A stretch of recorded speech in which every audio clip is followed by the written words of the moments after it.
Already we've seen two potential contradictions between free will and other parts of the tradition. One was from the fact that there are so many commandments that it doesn't seem like you have the freedom to lead your own life. And then we talked about God's foreknowledge and free will.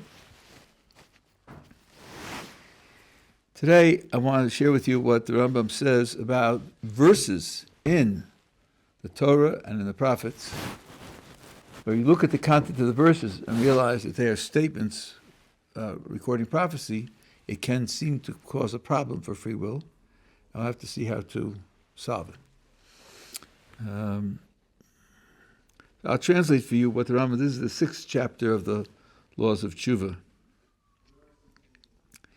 There are many verses in the Torah and in the prophets that appear to contradict the principle of free will. And most people who read these verses are tripped up by them.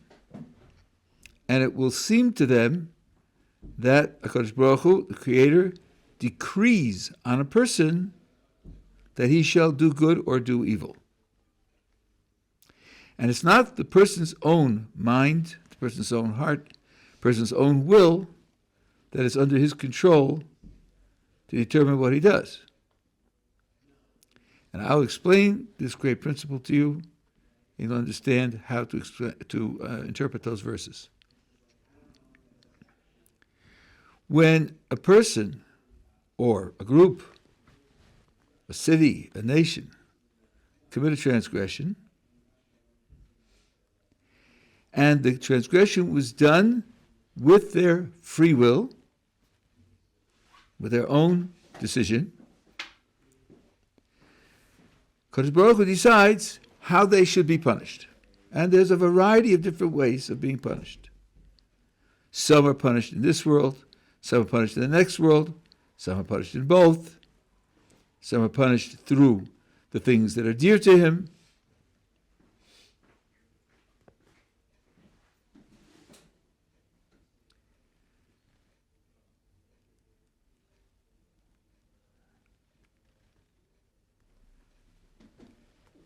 Now, all of these consequences of the transgressions that he's performed apply only when he has not done tshuva. If he does tshuva, then no further punishment can apply. Not in this world, not in the next world. As he puts it, tshuva is a tris lifnei apuranius. A tris is like a barrier. So a person does tshuva, no punishment can follow. There might be suffering, but not all suffering is punishment. For example, if a person falls and breaks his leg, the orthopedist or the surgeon may have to do things to him that are painful, but he's not being punished. It's just he's fixing the problem, and that might be painful. No punishment can apply to a person who does tshuva.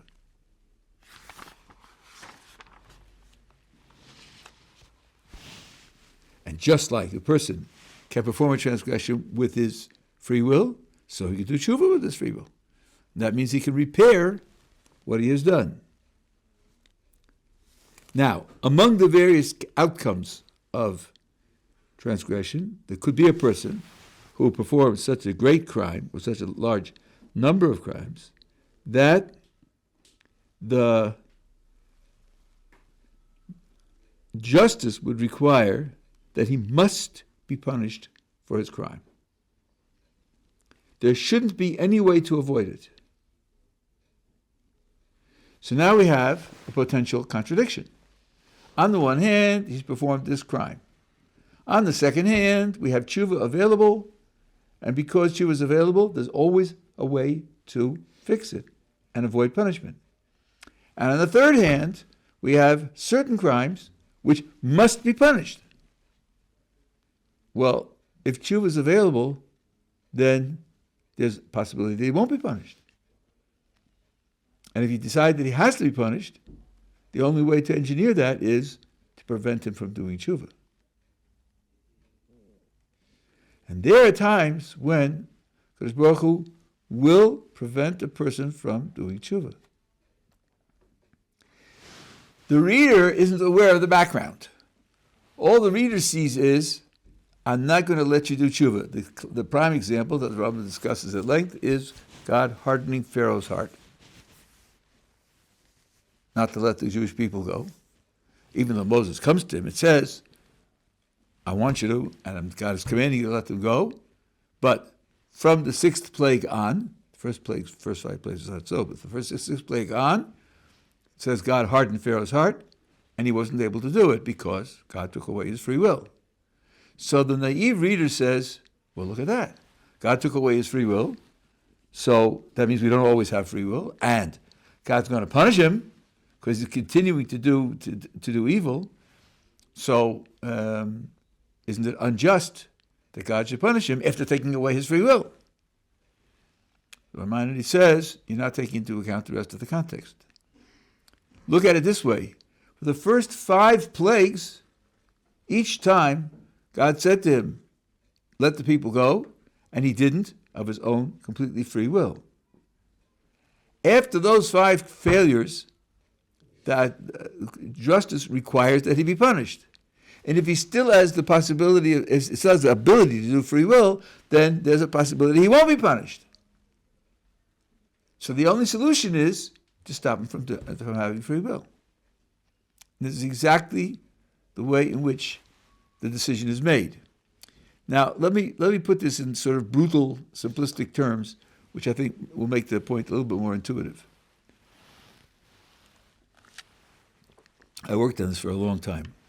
And some time ago, I had a very sophisticated and extensive philosophical discussion of the whole thing.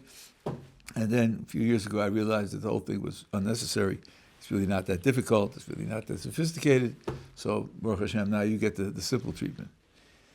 Let me ask you a background question. How strong, how extensive is God's commitment to our free will? Pretty extensive. Pretty extensive. Is there something about the world, something that everyone knows about the world, which sets an absolute limit on free will? How about death? Yeah, I could live forever. And you only have free will when you're alive in this world. So death sets an absolute limit. And then there's something called sleep, which deprives you of 30% of your life, where you don't exercise free will. There's definitely a fixed limit on the amount of free will you have in terms of the amount of time you have to exercise free will. No one says, what do you mean, die? How can you die? If you die, that's the end of free will. That's certainly inappropriate. It's impossible. No, it's not. You have the time of life to exercise free will, and then it's over. Okay, let's put it this way. After the 5 plagues, the divine judgment is, it's over. That's all. If Pharaoh dropped dead after the 5th plague, no one would have any complaints. No one would say, yeah, but maybe he'll do tshuva tomorrow. Yeah, but you could always say that. And if you say that, no one will ever die. So here, what's being said is, after the 5 plagues, as far as tshuva and punishment is concerned, punishment is necessary, and tshuva can't, and nothing should stop it. And actually, there would be no loss if he died altogether and lost the ability to do tshuva. I need him to stay alive. Yeah, I have certain purposes. God says I have certain purposes for him to stay alive. But the opportunity to fix what he's done wrong, no, he's lost that. He's lost it just as if he died. Yeah. I thought there was another interpretation. I don't know if I heard it from you or someone else, that it was the hardening of his heart wasn't so that he would lose his free will, but so he maintained it. Yes, there is. Nachmanides says that, and when I first read that, I thought to myself, "Wow!" I read these verses; they seem to be simple enough and clear enough, and it seemed absolutely clear that what they were saying. And then I read Nachmanides. I said, "Boy, oh boy! You have to be more cautious, and you have to be more imaginative." So it works like this. Sometimes circumstances overwhelm a person to the point where he can't respond. He's paralyzed and can't respond. My example is in boxing. That's the end of the 8th round, and the fighter's been taking a terrible beating, and there's a minute between rounds, and he goes back to the stool where his coach is, and he says, "It's over. I can't do it. Call it TKO, technical knockout, and let me get out of here. I can't go back and fight him." He's psychologically beaten. What does the coach say to him? "Yes, you can. It'll be better if you do. He'll only win on points. It won't be a TKO. It'll be better for your record. Maybe you'll get a lucky punch. Try again." He restores his self-confidence so as to restore his free will, so that he can now make the decision to go back and fight. And this is what the Rambam says. The Rambam says after 5 plagues, Pharaoh was beaten, the 6th plague actually. He was beaten, and he would let the Jewish people go, not by free will, just because he was beaten. So God strengthened his heart to restore his ability to make a free decision, so he'll make another free decision, and he'll be responsible for that crime as well. So the verses don't tell you which way to interpret it. But I'm dealing now with Maimonides' interpretation and how we understand it vis-a-vis free will. But you're right. The verses don't demand that this problem should arise. I'm just curious how I don't want to distract. Yeah, it's okay.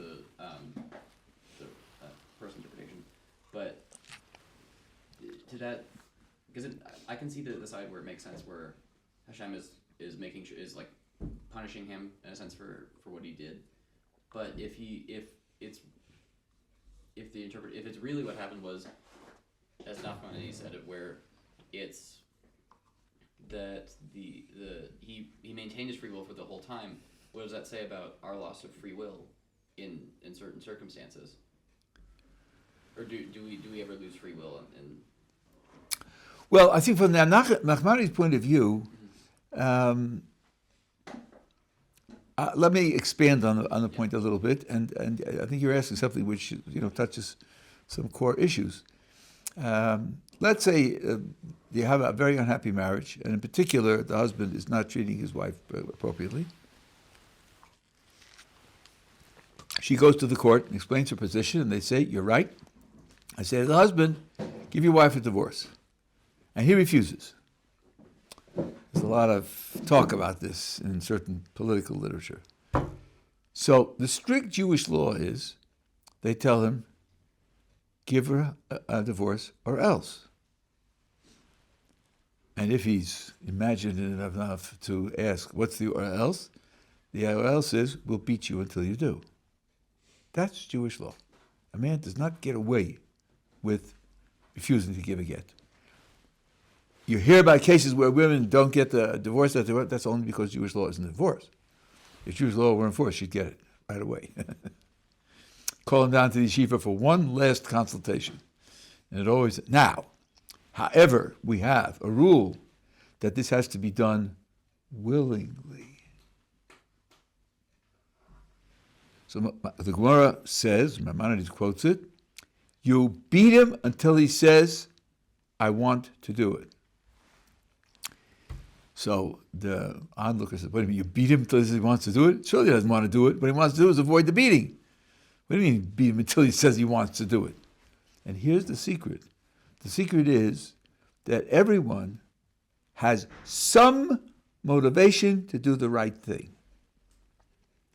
If you believe in a creator and you believe in the Torah that he gave you, you automatically have some motivation to do what the creator said. Some motivation.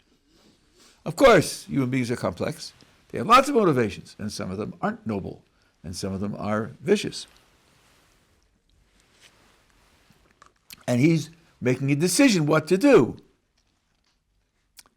Now, when the right thing that you have to do is very hard because you have contradictory motivations, we could help you out by removing some of those contradictory motivations.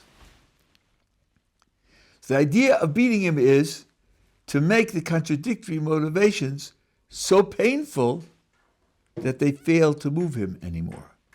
And then it's much easier for his good side to make the decision to do what the court tells him to do and to give the divorce. So when he says, I want to, it's not a joke. He's not just mouthing syllables that have no connection to reality. Because part of him really does want to. Part of him really did want to before, just because it's right. It's just that other parts of him were bitterly opposed, and he was deciding to go with them. If you take off the effect of the other ones, it's much easier for him to make the right decision. So that's the idea of makinoso achiyamarotsan. If you beat him, then when he does the right thing, he does it still willingly. But that's only if he does have a part of himself that wants to do the right thing. Some commentators on the Rambam have asked the question, what would happen if a person didn't have that? Let's take a person who's an atheist. Doesn't believe in God, doesn't believe in the Torah, doesn't believe in the Jewish history. When you beat him, it could very well be that no part of him wanted independently to do it. When he will say, I want to, it'll just be syllables. It'll just be syllables to stop the beating. And then, according to those commentators, it won't work. It won't work. So now, let's go to Pharaoh. The plagues are accumulating. Now I'm taking Nachmanides' picture now, the Ramban's picture. And after the sixth plague, he's beaten. And since he's beaten, he's going to let them go just to avoid the pressure. There's no, I really want to in that action at all. Well, if somebody does something just because he's beaten by the pressure, there's no free will there at all. And there's no free will there at all, then he's not going to be responsible for what he's doing. The Rambam wants to see him responsible for all 10.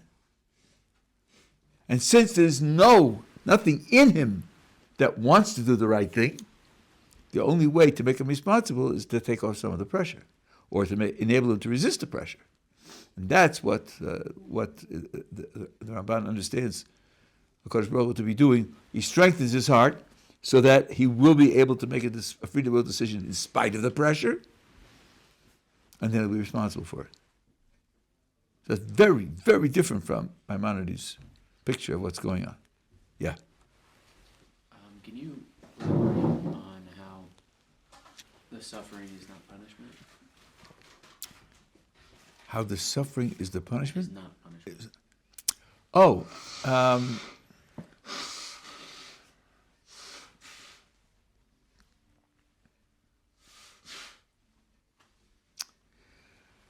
Let me try. Let's suppose that A damages B's property. Now, and let's say, for one thing, we say, well, you have to pay for the damage. Is his paying for the damage punishment?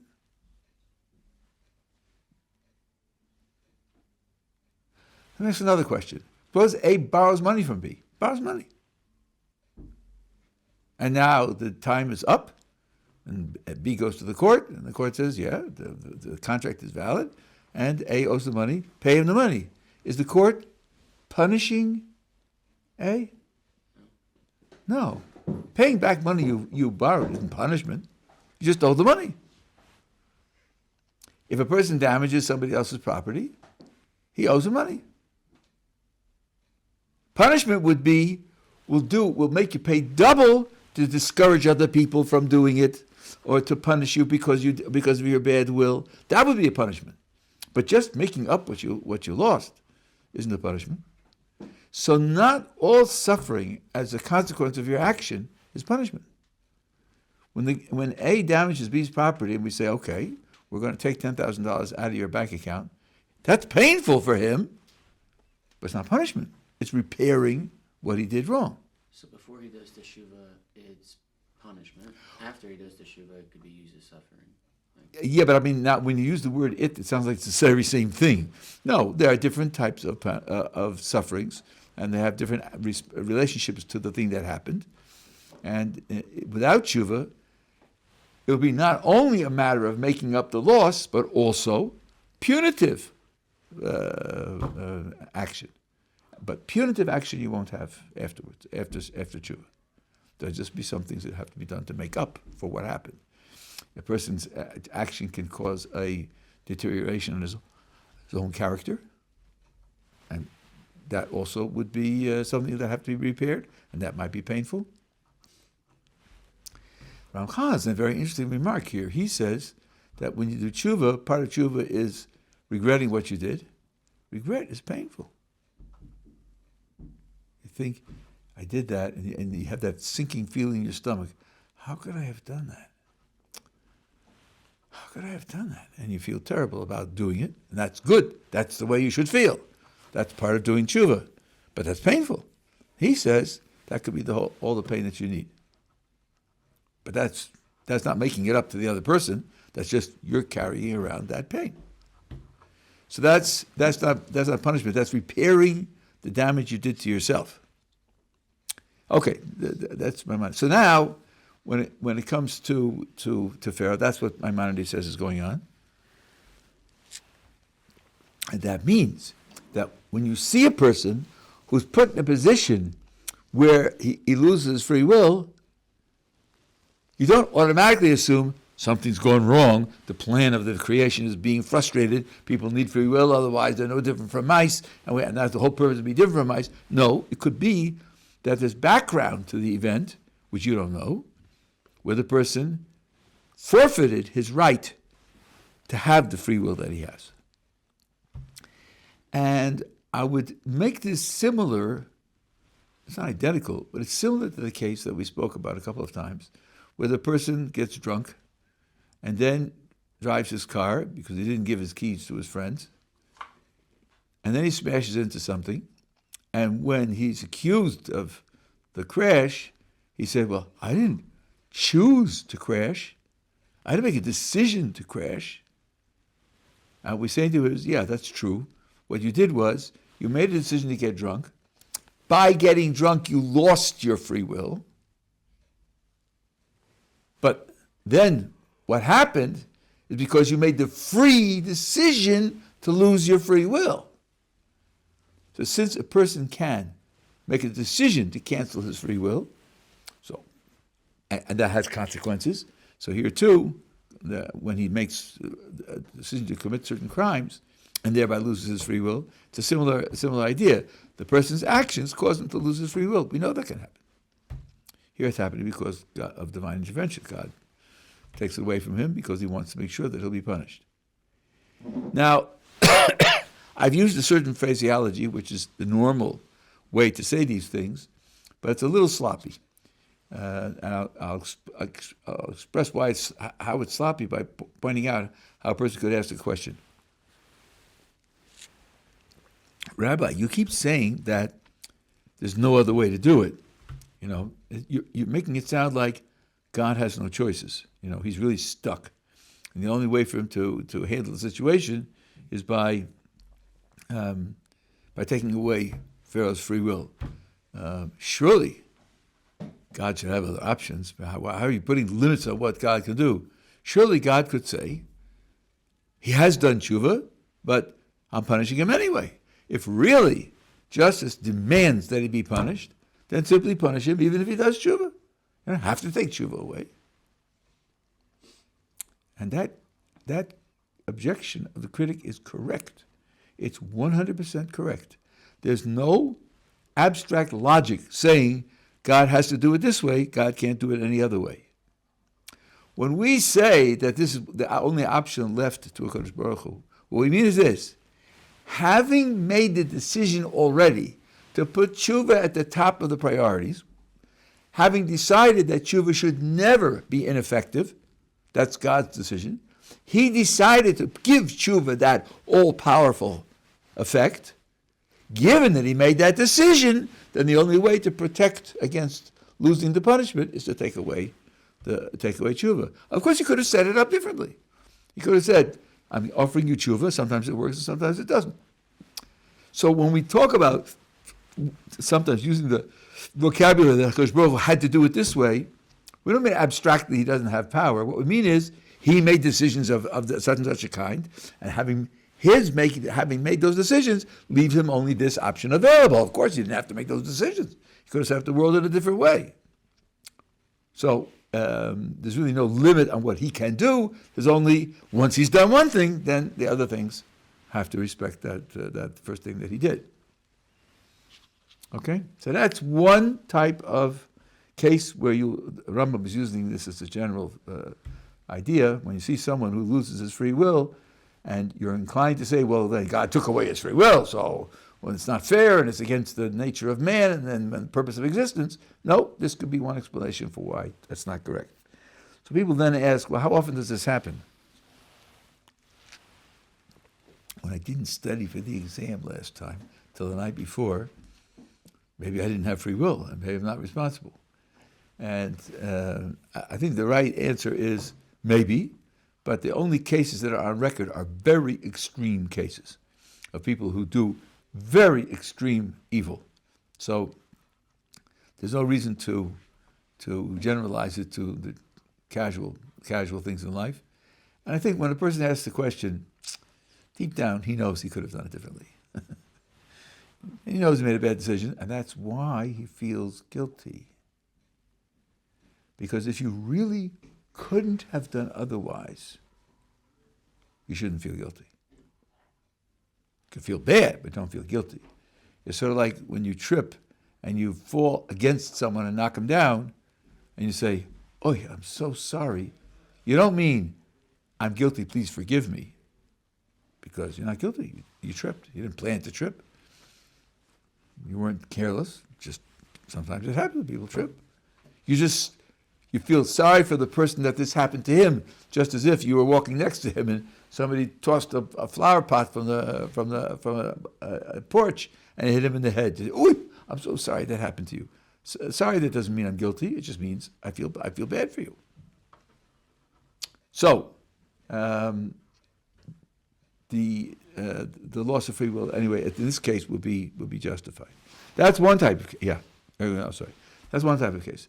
There's another type of case where there are verses that say, God says to Moses or to other prophets, that in the future the Jewish people will worship idols, or it's said about Jews and also about non-Jews. And the naive thought is, well, Akadosh Baruch Hu is saying this is going to happen, and he's running the world, so doesn't that mean that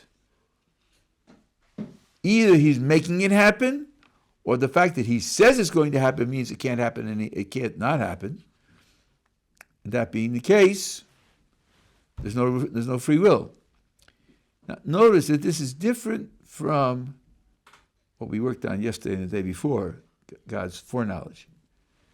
We said about God's foreknowledge is that he gets the foreknowledge from our free will. But here he's making a proclamation in history that this is what's going to happen before it happens. And that proclamation is something which then, it's public, people know about it. Then they feel that they have no choice to operate. So the Rambam has a different treatment here, and I think it benefits from a little bit of an extended description or exposition. What he says is, in those cases, the statements are all general. No one is named by name. Not even a date is given. It's not a question. You don't know which generation it is that's going to happen to. So when no one is named by name, when a person or a generation does it, we can say to them, you didn't have to do it. Even given God's statement, you didn't have to do it, and therefore you're guilty. Let's take a very precise and well-known case. God says to Abraham, I'm making a covenant with you, and part of the covenant is that your descendants will be in a land that's not their own, and will be oppressed and enslaved, and then I'm going to free them from there, and the nation that enslaved them will be punished. And here, Rambam mentions this, Ibn Ezra mentions this. The critic says, well, wait a minute. If God set it up that the nation that's enslaving them is going to enslave them, so then why is he punishing them? Either because he set it up that it will happen, God set it up that way, or if he said it's going to happen, he wants it to happen, why should they be punished? That's a good question. And there are various answers to it. Maimonides' answer works like this. Imagine a particular Egyptian who oppressed Jews, and he dies, and now his soul is being judged. I say to him, you oppressed Jews. You're going to pay for that. And he says, what do you mean? The Creator said it should happen. So I say to him, the Creator didn't say you should do it. Let's say there were 3,000 Egyptians who oppressed Jews. God said that there should be oppression. 2,999 is enough. God's statement would have become true perfectly with 2,999. You didn't have to be the 3,000th. So your contribution wasn't necessary for making God's statement true, and therefore it's no excuse for you. Now, if he's clever, the Egyptian will say, but what if all 3,000 had said that they hadn't done it? Then, wouldn't that contradict God's statement that there should be oppression? Well, let's imagine the judge says, yes, that's true. So the Egyptian says, well then, why are you holding me responsible? Because if you holding me responsible, you're telling me what I should have done, presumably you have that same attitude towards every individual. That means your attitude is that no one should have done it. And if your attitude is that no one should have done it, your attitude is that God's will should not have come true. And that's what you're accusing me of? I don't know how you feel about that argument. When I first heard it, I thought, gee, that sounds very clever. Not sure what's wrong with it, but it leaves me with a little itch. Like, really? Really? Is that's the way it's supposed to go? So I thought of a parable to try to explain this. I hope the parable helps. Let's imagine that there are 10 people in jail, and the king says, look, I'm offering an opportunity for somebody to get out of jail. And here's how it works. There's going to be a race, and the first 4 who come in, assuming they all come in within an hour, the first 4 will be released. And the other 6 will not be released. The other 6 will be killed. That's the deal. So the day of the race comes, and here's what happens. All 10 run, and physically, they're all capable of making it there in under an hour. 3 make it there in under an hour, and 7 do not. So the king says, all right, these 3 will go free, and the 7 will be killed. So one of the 7 says, but this isn't fair. You set it up that people are going to be killed. The king says, but you didn't have to be killed. You could have made it in under an hour. You know that. Only 3 made it. You could have been the 4th. And if you had been the 4th, you wouldn't have been killed. So you're guilty of not saving your own life. And that's why I'm killing you. So the guy says, well, yeah, but I suppose you're going to say something to each one of the 7. Each one you're going to say, you could have made it. But we couldn't all have made it. You said it's only the first 4. Only one of us could have made it. So you set it up in such a way that somebody had to die. I think that's true, but I don't think it matters. To each one, the king can say, you could have saved your life. Yet in a world in which everybody gets there in under an hour, and I pick out the first 4 and free them, and I kill the other 6, then you could say, for those 6, there was nothing they could have done. Because the other 4 got there before them. And then I set it up in such a way that that people are going to be killed, and you could have a question about my motives and my morals. But it didn't happen that way. So what happens is this. In the real world, when the guy is told, you sacrificed your own life, in the real world that's true. The only complaint he has, this is similar to what we said about free will before, I'm realizing now. The complaint he has is, in the real world, it's true that I could have saved my life, but there's another world, which isn't real, it's only imaginary, didn't happen, it won't happen. In that imaginary world, I wouldn't have had a chance. And the king says, yeah, true, but so what? We're not living in that world. We're living in this world. In this world, only 3 people made it, and there was a 4th slot, and every one of you could have taken that 4th slot, so every one of you sacrificed his own life. So then, if there's a complaint at all, it's a kind of abstract complaint. Yeah, but what kind of morals do you have, king, where you set up a condition where it could have happened that it would have been unjust? Okay, it's interesting, but it has nothing to do with you. That's not a defense against your being executed, because it didn't happen that way. The real world didn't happen that way.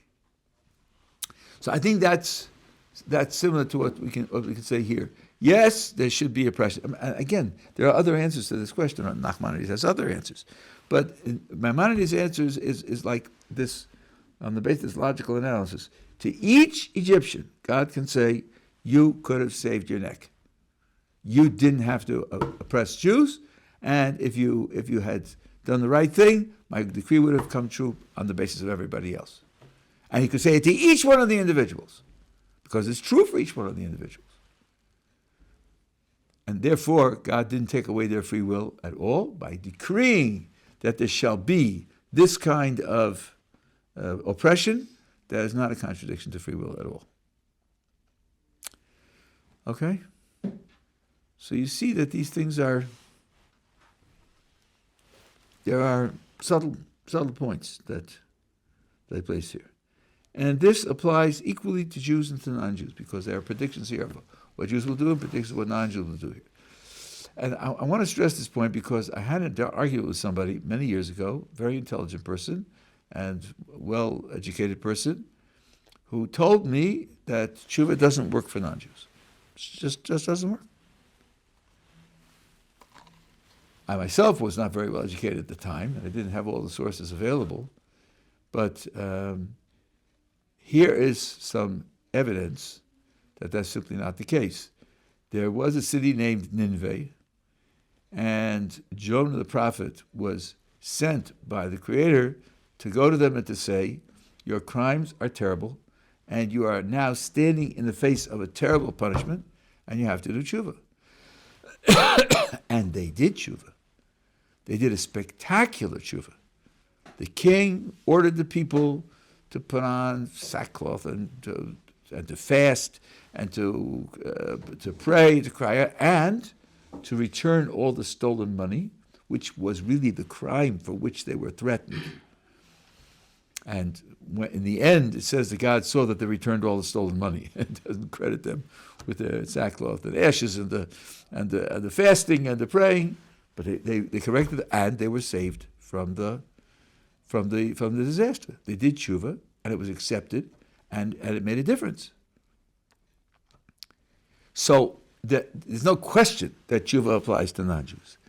And someone, when I made this remark, said, okay, maybe tshuva can save non-Jews from punishment in this world, but it can't save them from their souls being punished in the world to come.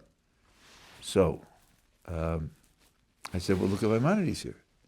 Here, Maimonides is saying that he wants, if Pharaoh will do tshuva, he won't be punished in this world or the next world. He escapes all of it. That's why He's got to be stopped from doing tshuva. Otherwise, he could do tshuva and he could be punished in the next world. So it seems clear that the tshuva of a non-Jew also is effective in preventing him from being punished in the next world as well. So the availability of tshuva is something which exists for non-Jews as well as it does for Jews. And there's a third way to see this. I haven't mentioned this before, but Rabbi Mazalman taught me this. Let's take it in very general terms. In the ancient world, there were a lot of idol worshippers. Idol worship is a capital crime, even for non-Jews. What happens? Let's go step by step. What would happen if a Jew worships an idol, and there are witnesses, and he's warned, and he does it anyway? What's the penalty? Penalty for idol worship is death. Suppose he does tshuva. He regrets it. He destroys the idol. He makes it clear that he would never do it again. Tshuva has no effect on a this-worldly punishment. It has no effect on the court. The court cannot release the person from his punishment on the grounds that he did tshuva. There's no such thing. What about a non-Jew? What about a non-Jew who worships idols? He does so, he was told he shouldn't do so, and he did it on purpose, and so forth and so on. If they do tshuva, they avoid punishment. There were people who were idol worshippers who became Jewish converts. Why weren't they just punished? Kill them. And indeed, Rabbi showed me this. There's a Ramban, very, very, I think it's a little known Ramban, but when the Shimon and Levi kill out the people in Shechem to free Dinah, who was held as a captive, their sister, and to recover her, so Yaakov's very upset. He says to them, "You've made my life difficult," and so they say, "Shall he treat our daughter like a harlot?" And that's the end of the discussion. But later on, at the end of his life, when Jacob is giving blessings to his children, to Shimon and Levi, he has very bitter things to say. The question is, why is Yaakov so upset? What's moving him? At the time, he says, the people of the surrounding area will come and destroy us, and so on and so on. Ramban says, look, in the story with Shechem, they kidnap Dinah, the prince of the land kidnaps Dinah, and then they come and they say, let's make a deal. We'll make peace with one another, and we'll integrate with one another. And the guy who raped her says, I want to marry her, and I'll pay you whatever you want as the marriage price, and we'll all have a good time. And the brothers say to the people of Shechem, you have to be circumcised. If you're not circumcised like us, we can't do it. So they decide to circumcise. They do it. And then Shimon and Levi kill them all out. So the Rambam explains that Yaakov says, look, they took this drastic step of all circumcising themselves. Maybe they would have developed into people who were living the way HaKadosh Baruch Hu wants them to live, in which case you should not have killed them. Here, the Ramban is picturing tshuva. And he's saying, if it could be anticipated that they were going to do tshuva, you shouldn't have killed them. That means the tshuva would work. So here's another example of where Tshuva works for non-Jews.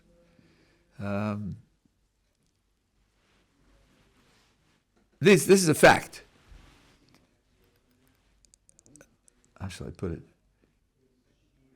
There are many differences between the responsibilities of Jews and non-Jews, and the penalties of Jews and non-Jews, and the place that they occupy in the responsibility for the world. This difference that we don't have, that if they do something wrong, there's no way back. The idea of being able to repair what you've done wrong applies to non-Jews as well as applies to Jews. I'm hesitating because I don't know how to put it into a larger philosophical context. What I would like to be able to do is say, okay, Jews and non-Jews are different in ways 1 through 6, but if you look at them carefully, you can see that 1 through 6 don't affect tshuva. And that's why tshuva isn't one of the differences. I'm not able to do that, so I feel there's an incompleteness in my understanding and in my description. But as they say in Yiddish, them's the facts. Okay? Yeah.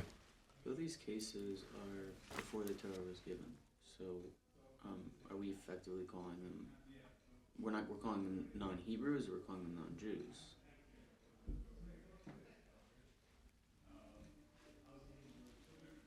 Well,